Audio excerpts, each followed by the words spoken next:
Hello students, how are you. मैं राकेश कुमार सिन्हा फिर से आपके सामने मैजिशियन ऑफ मैथमेटिक्स चैनल में स्वागत करता हूं। जी हाँ मेरे दोस्तों, आज का टॉपिक फ्यूचर कंटीन्यूअस टेंस पढ़ाने जा रहा हूं। आप इसको पूरे वीडियो ध्यान से देखिए, बहुत ही बेहतरीन तरीका से मैं समझाऊंगा इसे। आप इसे अवश्य लाइक करेंगे, मैं जानता हूं।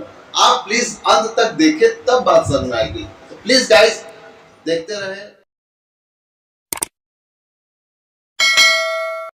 तो आज का टॉपिक में सबसे पहले मैं समझाने जा रहा हूं कि पहचानेंगे कैसे कि ये वाक्य फ्यूचर कंटीन्यूअस टेंस का है।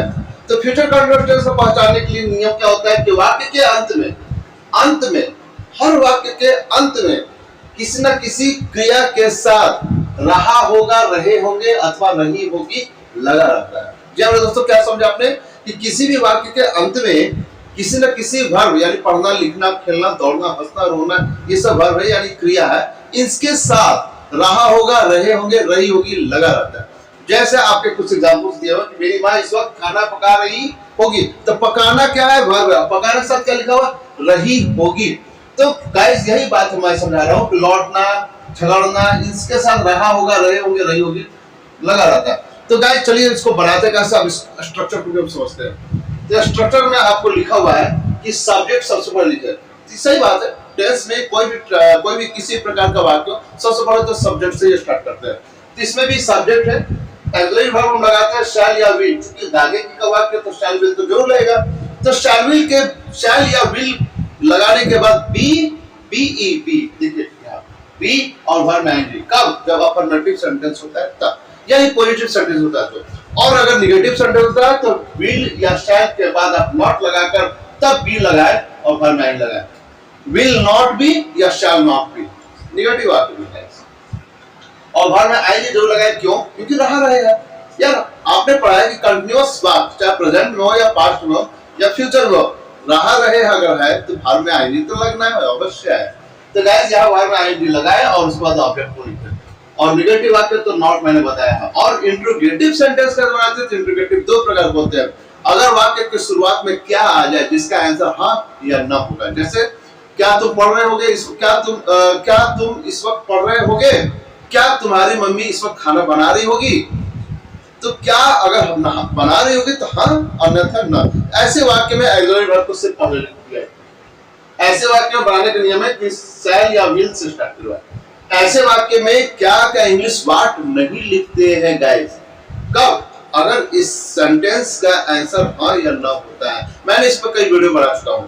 तो जब अगर क्या से कोई वाक्य स्टार्ट होता है जिसका आंसर हाँ या ना होता है तो वहां वाट ना लगाकर अब डायरेक्ट शैल या विल से स्टार्ट करवा। और अगर क्या बीच में होता है जिसका मतलब निकलता है, जैसे तुम क्या खा रहे होगे, तुम क्या पढ़ रहे होगे, वो क्या इस वक्त पढ़ रही होगी, वो कहां जा रहा होगा, तो क्या पढ़ रही होगी, कहां जा रहा होगा, कब, क्यों, कहां, कैसे, वर्ड मीनिंग का स्पेशली वर्ड मीनिंग लिखे उसका स्पेशल, कब, क्यों, कहां, क्या का स्पेलिंग लिखे। उसके बाद शैल या विल, सब्जेक्ट बी, अगर निगेटिव है तो नॉट भी लगाएं और ना है तो कोई बात नहीं तो बी, उसके बाद या फिर नॉट भी, उसके बाद आईएनजी, ऑब्जेक्ट। मतलब कहने का मतलब यह है कि सिर्फ व्हाट, वेयर, व्हाई, व्हेन लगाने के बाद शैल या विल लगाकर जो जैसे बनाते थे वैसे बनाएंगे। चलिए गाइस, अब हम समझा दिया स्ट्रक्चर, अब आपको बना के दिखाता हूं मैं। तो मेरी माँ इस वक्त खाना पका रही होगी, क्या बनाएंगे गाइस? माई मदर पका रही होगी, तो क्या लगाएंगे? माई मदर को वैसे शैल लगेगा, विल गाइस विल लगता है। तो विल बी पका रही होगी, निगेटिव नहीं, अफर्मेटिव सेंटेंस है तो निगेटिव नॉट भी लगाएंगे। तो विल बी कुकिंग फूड या मील, फूड लगाए या मील लगाए, मील मतलब होता है भोजन, मील लगाए या फूड लगाए, जो भी लगाए आपकी इच्छा। कुकिंग फूड इस वक्त, एट दिस टाइम। क्लियर ना गाइस? ये आपको बात समझ में आएगी। मेरी दीदी कॉलेज से लौट रही होगी, मेरी दीदी कॉलेज से लौट रही होगी। माई एल्डर सिस्टर, क्या बनाएंगे गाइस? तो my elder sister will be returning,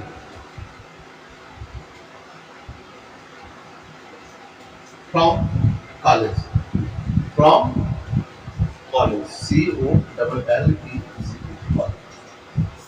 my elder sister will be returning from college, मेरी एल्डर सिस्टर जो है यानी मेरी बड़ी बहन जो है यानी दीदी जो है जिसको कहते हैं, रिटर्न हो रही है कॉलेज से इस वक्त, है। चलिए गाइस, बच्चे लोग आपस में झगड़ रहे होंगे, बच्चे लोग आपस में झगड़ रहे होंगे यानी द चिल्ड्रन, द लगा कर आप लिखेंगे चिल्ड्रन। क्यों द लगाया गया? क्योंकि बच्चे का मतलब कि कोई खास बच्चे जो घर पर छोड़ दिया है या कहीं स्कूल में होंगे या क्लासरूम में होंगे या किसी मोहल्ले में होंगे, या मतलब मैं उसको जानता हूँ, उस खास पार्टिसिपेट खास स्पेशल बच्चे जिसको मैं जानता हूँ उसको द लगाते हैं। तो द चिल्ड्रन मतलब वे बच्चे लोग जिसको हम छोड़ दिया या उस कमरे में होंगे या कहीं ना कहीं होंगे जिसको हम जानते हैं, वहां पर द लगाते हैं। तो the children will be quarrelling, will be fighting कर सकते हैं, फाइट कर रहे हो आपस में या फिर क्वारलिंग कर रहे होंगे, क्वारलिंग ज्यादा अच्छा रहेगा। टुगेदर, टुगेदर मतलब होता है एक साथ आपस में, क्वारलिंग टुगेदर, वही लोग आपस में एक दूसरे के साथ जो है क्वारलिंग झगड़ा कर रहे होंगे। किसान लोग अपना खेत जोत रहे होंगे, देखिए किसान लोग अपना खेत जोत रहे होंगे, फार्मर्स, फार्मर्स चूंकि कई सारे लोग हैं तो farmers, farmers will be PLOUGH plugging their field, plugging their field, farmers will be plugging their field, plug means होता है जोतना, तो their field इसलिए लगा चुके प्लूरल है, प्लूरल के साथ किस नहीं लगाएंगे, their लगाते हैं, तो farmers will be plugging their field, farmer अपना खेत जोत रहे होंगे। उसी तरीके से वे लोग अपना पाठ याद नहीं कर रहे होंगे। गाइस देखिए आप नहीं लगाए, जानबूझ लगाए कि आप निगेटिव भी बात को समझा दें। तो they will not be, they will not be, देखिए नॉट भी लगाएंगे, subject they will not be, क्या लिखा हुआ वर्ब याद निकल, तो लर्निंग या रिमेम्बरिंग, लर्निंग ज्यादा अच्छा है, learning question answer, learning there lesson, learning there lesson, क्योंकि दे है ना सब्जेक्ट, तो दे की वजह से क्या हुआ देयर, तो लर्निंग देयर लेसन। तो गाइस उम्मीद करते हैं आपको बात समझ आ रही होगी। तो अभी रुके, अभी हम और इंट्रोगेटिव सेंटेंस पढ़ाने जा रहे हैं, कब क्यों कहां कैसे सब आपको बनाकर, तो एक आध 2-4 मिनट तो आप रुक ही सकते हैं। चलिए गाइस तो देखते हैं थोड़ा देर बाद। तो देखिए गाइस कैसे बनाते हैं इस टाइप का इंट्रोगेटिव सेंटेंस, ऐसे इंट्रोगेटिव सेंटेंस कैसे बनाते हैं चलिए सीखते हैं। वह क्या खरीद रहा होगा, ठीक है, क्या अगर वाक्य के बीच में है और उसका मतलब निकलता है कि नहीं कुछ न कुछ तो खरीद रहा होगा ना, कोई सामान खरीद रहा होगा, या हाँ या ना में आंसर नहीं है। तो अगर हाँ ना में देखिए क्या सुरेश अभी सो रहा होगा, अगर सो रहा होगा तो हाँ, अन्यथा ना। तो ऐसे सवाल में वाक्य नहीं लिखते हैं, एग्जामिनर से बनाता है, वाक्य कहाँ लिखता है जिसका मतलब आंसर निकलता है। तो क्या खरीद रहा होगा, वो सब बताना होगा ना कि भाई क्या खरीद रहा होगा, तो वहां पर वाट लगाएंगे, वाट विल, नियम क्या है, क्वेश्चन वर्ड लिखने के बाद शैल या विल लगाए, तो वह के लिए विल लगाते गए, तो व्हाट विल ही, सब्जेक्ट, उसके बाद विल लगाए, ही बी, खरीदना का बाइंग, BUY, बाइंग या परचेजिंग कर सकते हैं, PURCHASING, purchasing. What will he B purchasing, वो क्या खरीद रहा होगा, परचेज क्या कर रहा होगा। वे लोग कहां जा रहे होंगे, वेयर, सबसे पहले वेयर का यूज करें, वेयर, वेयर विल दे, क्योंकि सब्जेक्ट दे है ना इसलिए विल लगा, where will they be going, be लगाकर आप गोइंग लिखो, where will be they going, where will they be going. तो गाइस उम्मीद कर रहा हूं आपको समझ आ रहा होगा अच्छा से, हाँ?